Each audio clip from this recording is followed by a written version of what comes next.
And joining us today, we have Amanda from Synergy Credit Union, and Amanda is here to talk about wills. Now, first of all, Amanda, I have to say that wills is something that I don't really think about talking about with a bank, but let's talk about the importance of having one.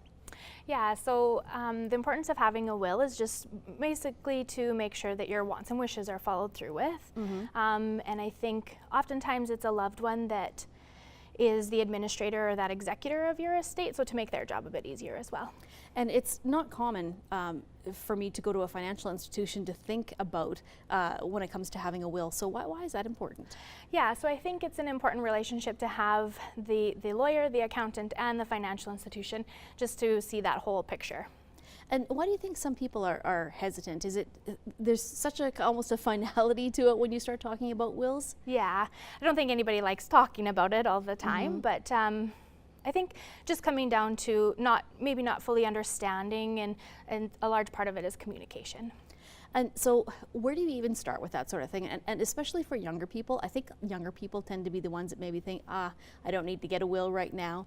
But from what I understand, you should really, if you have assets of any sort, be thinking about having a will at any age. So how do you even get started with that process? Yeah, so we need to be at least the age of 18 before we can have a will. And I think nowadays most people are going to try and look to their cell phone or do a little bit of research in that sense.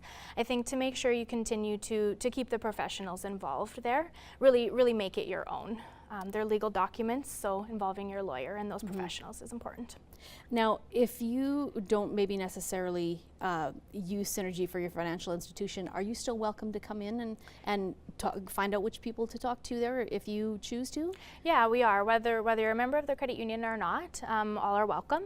We do have to ask a few more questions to get to get an understanding of everything, of course, but more than welcome.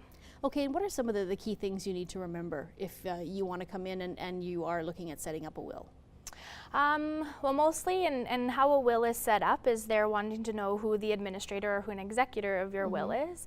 So knowing and having an understanding of what that looks like, and then also the distribution of your estate and who is going to be receiving the distribution, so your beneficiaries. Right.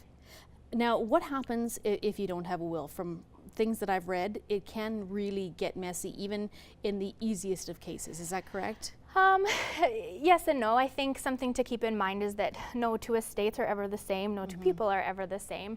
However, if we are to die without a will, it's called dying intestate, and oftentimes what is needed is a court process called letters of administration, simply just to say who the administrator is to move forward with the estate. Okay, great. Thank you, Amanda. And for more information, they can come and visit you or anybody at Synergy, and we will be back next hour with more information on wills.